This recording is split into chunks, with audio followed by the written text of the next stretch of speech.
ఈరోజు ఈ వ్లాగ్‌లో వచ్చేసి నేను మీ అందరికీ జొన్న పిండిని ఎలా మిక్స్ చేసుకోవాలనేది చూపిస్తాను. ఎందుకంటే మనం పిండిని ఎంత బాగా తడుపుకుంటే అంత మంచిగా రొట్టెలు బాగా చేసుకోవచ్చనమాట. ఆల్రెడీ పార్ట్ 1 వ్లాగ్‌లో రొట్టెలు ఎలా చేయాలో చూపించినాను. ఇది పార్ట్ 2 అనమాట. అండ్ నేనైతే కొలత ప్రకారం పిండినైతే తీసుకున్నాను. ఆ తర్వాత సాల్ట్ ఏసి మంచిగా మిక్స్ చేసినాననమాట చూపిస్తున్న విధంగా. నెక్స్ట్ వాటర్ పోసుకుంటూ చల్లనీళ్ళే అనమాట. అంటే నార్మల్ వాటరే అవి. ఏం వేడి చేసి ఏం పోయలేదు నేను. నార్మల్ వాటర్‌తోనే ఇట్లా తడుపుకుంటున్నాను. చూసినారు కదా కొంచెం గట్టిపడింది పిండి. ఆ తర్వాత మళ్ళీ నేను కొంచెం వాటర్ ఏసి మళ్ళీ తడుపుకున్నాననమాట. ఎందుకంటే నాకు కొంచెం మెత్తగా తడుపుకుంటేనే బట్ట మీద రొట్టె పిండి అనేది జరుగుతుంది.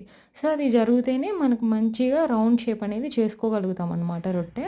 చూడండి ఈ విధంగా ఉండాలి తడుపుకోవడం మనకు. ఎంత మెత్తగా తడుపుకుంటే అంత బాగా వస్తదనేది నా ఉద్దేశ్యం అనమాట. ఎందుకంటే అట్లా బాగా జరుగుతది నాకు బట్ట మీద. సో, మీకు ఫుల్ వీడియో రొట్టె ఎలా చేయాలో చూడాలి అనుకుంటే నేను ఆల్రెడీ వీడియోస్‌లో అప్‌లోడ్ చేసినాననమాట. Full length video. వెళ్లి చెకౌట్ చేయండి. Thanks for watching. I hope మీ అందరికీ నచ్చుతుందనుకుంటున్నా. సబ్స్క్రైబ్